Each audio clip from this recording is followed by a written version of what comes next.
Sir 6 సంవత్సరాలు దాటింది. నేను అదే మనం లాస్ట్ టైం కూడా చెప్పాం. ఆక్స్ఫర్డ్ యూనివర్సిటీలో వైఎస్ వివేకా కేసుకు సంబంధించినటువంటి కేస్ స్టడీ ఒక లెసన్గా పెట్టి చెప్పాలి. ఎందుకంటే ఈ కేసు ఏంటి, ఈ కేసు జరిగినటువంటిది ఏంటి, తర్వాత వచ్చినటువంటిది ఏంటి, తర్వాత ఇన్వెస్టిగేషన్ ఏంటి, దీని మీద ఒక కుమార్తె చేసినటువంటి పోరాటం ఏంటి అనేది ఒకటి పెట్టాలి. అట్లాగే లీగల్లో అంటే న్యాయపరమైనటువంటి కోర్సులన్నిట్లో కూడా అసలు కోర్టులో ఈ కేసుకు సంబంధించి జరిగినటువంటి తీర్పులేంటి, ఈ కేసుకు సంబంధించి వచ్చినటువంటి బెయిల్స్ ఏంటి, ఈ కేసుకు సంబంధించి జరిగినటువంటి వాదోపవాదనలు ఏంటి, ఈ కేసులో అరెస్ట్ అయినటువంటి వాళ్ళు ఏంటి, తర్వాత రిలీజ్ అయినటువంటి వాళ్ళ పరిస్థితి ఏంటి, కోర్టులో అరెస్ట్ అయిన తర్వాత జైల్లో ఉన్నటువంటి వాళ్ళని హాస్పిటల్లో పొనుకోబెట్టినటువంటి హాస్పిటల్ ఇచ్చినటువంటి విధానం ఏంటి, ఇట్లాంటి వాటన్నిటి మీద లీగల్గా కూడా ఒక కోర్సు మంచి సబ్జెక్ట్ ఒక కోర్సులాగా పెట్టచ్చు అనమాట. కనీసం ఇది ఒక 1 month స్టడీ చేస్తే కానీ లీగల్గా వాళ్ళకు కూడా క్లారిటీ రాదు. అట్లాగే ఇన్వెస్టిగేషన్ టీము పోలీసులు ఎక్కడైనా స్పెషల్ కోర్సులు పెట్టి ట్రైనింగ్ ఇస్తుంటారు. అంటే యుఎస్లోనో యూకేలోనో ఇట్లా తీసుకెళ్ళి ట్రైనింగ్ ఇస్తుంటారు ఐపీఎస్లకి. అట్లాగే ఇండియాలో కూడా ఎవరైనా వచ్చినటువంటి వాళ్ళకి ఇట్లాంటి కేసు ఒకటి ఉందో మా దగ్గర అని చెప్పని ఈ కేసుని ఇచ్చేసి చేయటం ఒక ఇది. అట్లాగే ఉమెన్కి సంబంధించి మనం ఇంతకుముందు ఝాన్సీ లక్ష్మీబాయి ఇట్లా చాలా మందికి సంబంధించినటువంటి మనం కేస్ స్టడీస్ మనం చదువుతూ ఉంటాం. అంటే వాళ్ళ పోరాటం, వాళ్ళ విరోచత్వం, వాళ్ళు చేసినటువంటిది. అట్లాగే వైఎస్ సునీతది కూడా బుక్స్లో ఆమెకంటూ ఒక పేజీ పెట్టి ఆమెకంటూ ఆమె చేసినటువంటి పోరాటం మీద ఒక బుక్ రాసి లేకపోతే ఒక లెసన్లో ఒక పాఠ్యాంశంగా కూడా చేర్చాల్సినటువంటి అవసరం ఉందేమో అని అనిపిస్తూ ఉంది.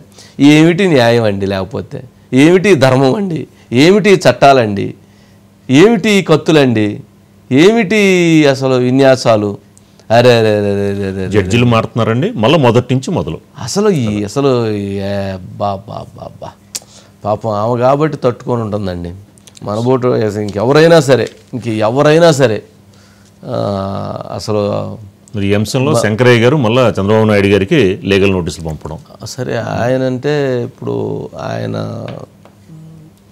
ఆయన గోల వేరులేండి, పాపం ఆయనకి ఏదో జరిగిందంట, అందుకని ఆయన గోల వేరు. ఈ అంశంలో వివేకానంద రెడ్డి ఇక్కడ పాపం ఆమె అంత ఇది చేస్తుంటే అంటే మనకు కనిపించే బాధ ఏంటంటే ఇక్కడ చాలామందికి కనిపిస్తున్నటువంటి పబ్లిక్ బాధ ఏంటంటే సరే 2019 నుంచి 24 వరకు జగన్మోహన్ రెడ్డి గారు ఉన్నారు, కేసును అడ్డం పడ్డారన్నారు, కేసులో ముందుకు జరగలేదన్నారు, న్యాయం జరగట్లేదన్నారు.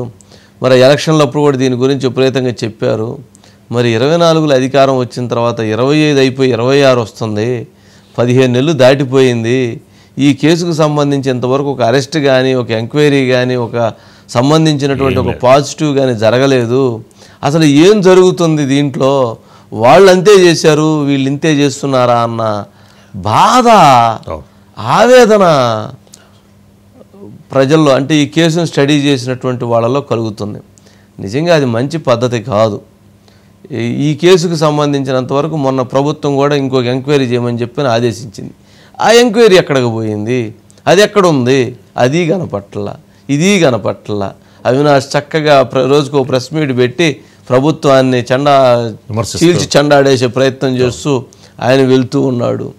అంటే నాకేమన్నా ఎవరికన్నా భయం ఏమన్నా కలుగుతుందా? వైఎస్ వివేకాన్ని వేసినట్టు వేసేస్తారేమో అని ఎవరన్నా భయపడి ఈ కేసును ముందుకు బానియట్లేదా అనే డౌట్ ఏమన్నా? ప్రజల్లో దీనిపైన చర్చ సెంట్రల్లో ఉన్నంత వరకు ఈ కేసు ఒక్క అడుగు కూడా ముందుకు కదలదు. సెంట్రల్లో మరి బీజేపీ కదా, మరి కూటమి కదా ఇక్కడ, బీజేపీ టీడీపీ అని ఒక చర్చ నడుస్తుంది. అదేలేండి. సిబిఐ కూడా సుప్రీంకోర్టులో మీరు ఆదేశిస్తే మేము ముందుకు వెళ్తామంటే అదేలేండి, కరెక్టే. ఏదైనా పాపం అదైతే ఒక చరిత్రలో ఒక బుక్లో ఒక పాఠ్యాంశంలో మాత్రం పోరాటం చేర్పించాల్సిందే.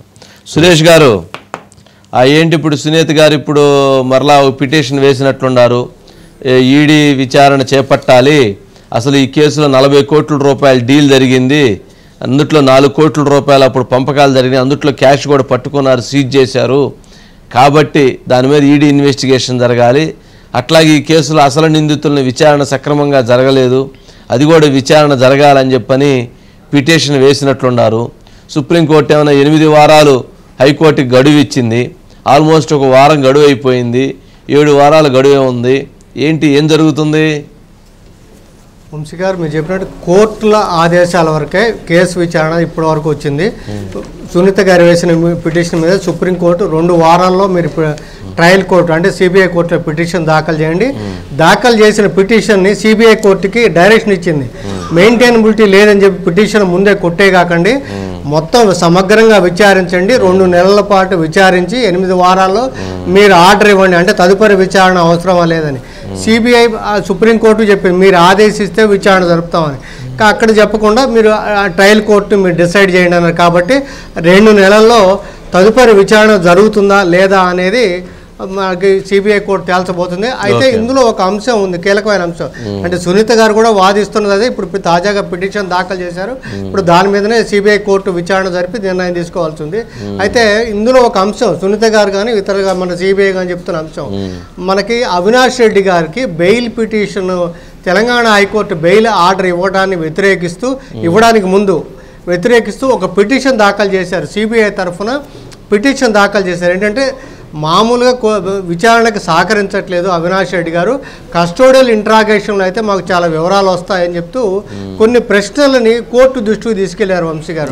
ఒకటేంటంటే మనకి థీరీ, అంటే గుండెపోటుతో మరణించారని థీరీ, తర్వాత కుట్ర దాంట్లో థీరీ, తర్వాత సాక్ష్యాల చరిపేతలో థీరీ, సో తర్వాత ఉమాశంకర్ రెడ్డి గారు లేకపోతే గజ్జాలు వీళ్ళందరూ కూడా, సునీల్ యాదవ్ మనకి అవినాష్ రెడ్డి గారి ఇంట్లో ఎందుకున్నారు ఇలాంటి, అంటే మొత్తం మీద ఆ కేసుకు సంబంధించిన కీలకమైన సమాచారాన్ని కస్టోడియల్ ఇంట్రాగేషన్ వల్లనే రావడానికి అవకాశం ఉంది.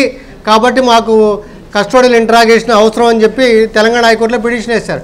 కానీ ఆ తర్వాత కోర్టు ఆర్డర్ల నేపథ్యంలో దాన్ని ఉపసంహరించుకొని ముగించే ఛార్జ్ షీట్ వేశారు వంశీ గారు. అది రైట్ సురేష్ గారు, రైట్.